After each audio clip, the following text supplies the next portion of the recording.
పశ్చిమాసియాలో యుద్ధ జ్వాలలు మరింత భీకరంగా మండుతున్నాయి. ఇరాన్ ఇజ్రాయెళ్ల మధ్య మొదలైన ఈ పోరు ఇప్పుడు అమెరికా ప్రత్యక్ష జోక్యంతో ప్రపంచ యుద్ధం తరహాలో మారుతోంది.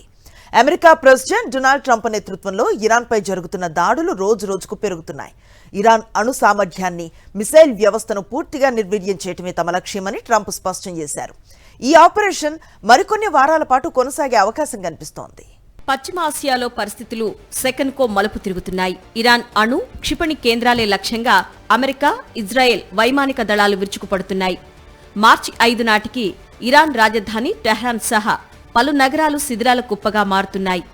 అమెరికా సముద్ర గర్భం నుంచి ప్రయోగించిన టార్పెడో దాడుల్లో ఇరాన్ యుద్ధ నౌక మునిగిపోవడంతో ఉద్రిక్తతలు పరాకాష్ఠకు చేరాయి.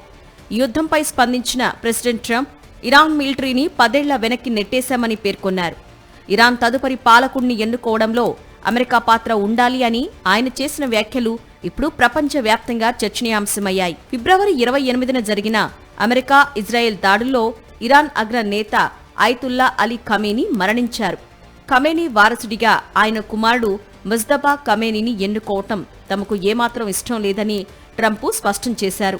ఇరాన్ కొత్త నాయకుడిని ఎంచుకోవడంలో అమెరికాకు భాగస్వామ్యం ఉండాలని ఆయన నొక్కి చెప్పారు. ఇరాన్ తన పద్ధతి మార్చుకోకపోతే ఈ దాడులు 8 వారాల వరకు కొనసాగుతాయని డిఫెన్స్ సెక్రటరీ పీట్ హెగ్సెత్ స్పష్టం చేశారు. అయితే గల్ఫ్ దేశాల్లోని విమాన మార్గాలు మూతపడడంతో చమురు ధరలు ఆకాశాన్నంటుతున్నాయి. ట్రంప్ యుద్ధ అధికారాలను తగ్గించాలని డెమోక్రాట్లు ప్రవేశపెట్టిన తీర్మానాన్ని అమెరికా హౌస్ ఆఫ్ రిప్రజెంటేటివ్స్ తిరస్కరించింది. దీంతో ఇరాన్పై పూర్తిస్థాయి సైనిక చర్యకు ట్రంప్కు మార్గం సుగమమైంది. ఇది శాంతి చర్చల కోసం ఇరాన్ ప్రయత్నాలు చేస్తున్నట్లు వార్తలు వస్తున్నప్పటికీ పూర్తి విజయం సాధించే వరకు తగ్గేది లేదని ట్రంప్ సంకేతాలు ఇస్తున్నారు.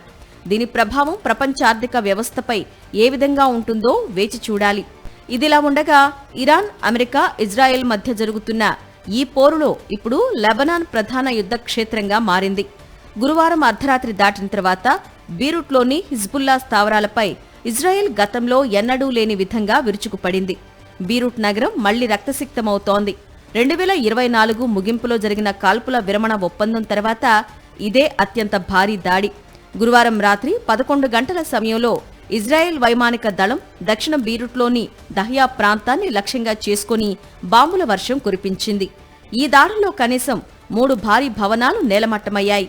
ఇజ్రాయెల్ సైన్యం ఇప్పటికే లెబనాన్ సరిహద్దులు దాటి లోపలికి చొచ్చుకు రావడంతో వేలాది మంది ప్రజలు ప్రాణభయంతో ఉత్తర ప్రాంతాలకు పరుగులు తీస్తున్నారు. మిలిటరీ పరంగా ఇరాన్ పట్టు కోల్పోతున్నట్లు కనిపిస్తోంది. ఇరాన్ ఎయిర్ డిఫెన్స్ వ్యవస్థలు 80%, క్షిపణి లాంచర్లు 60% ధ్వంసమయ్యాయని ఇజ్రాయెల్ ప్రకటించింది. America central command chief admiral Brad Cooper మాట్లాడుతూ గత శనివారం నుంచి ఇరాన్ చేస్తున్న ఎదురు దాడులు 90% తగ్గాయని వెల్లడించారు. ఇటో యూరోపియన్ దేశాలు కూడా తమ పౌరుల రక్షణ కోసం మధ్యప్రాచ్యానికి యుద్ధ నౌకలను తరలిస్తున్నాయి. కానీ ఈ అధికార దాహంలో సామాన్యులే బలైపోతున్నారు. బీరూటు వీధుల్లో వందలాది మంది నిర్వాసితులు చలిలో చిన్న చిన్న మంటలు వేసుకుని ప్రాణాలు అరచేతిలో పెట్టుకుని గడుపుతున్నారు. యుద్ధం ఎప్పుడు ముగుస్తుందో తెలియని అనిశ్చితి ప్రపంచ ఆర్థిక వ్యవస్థను కూడా కుదిపేస్తోంది.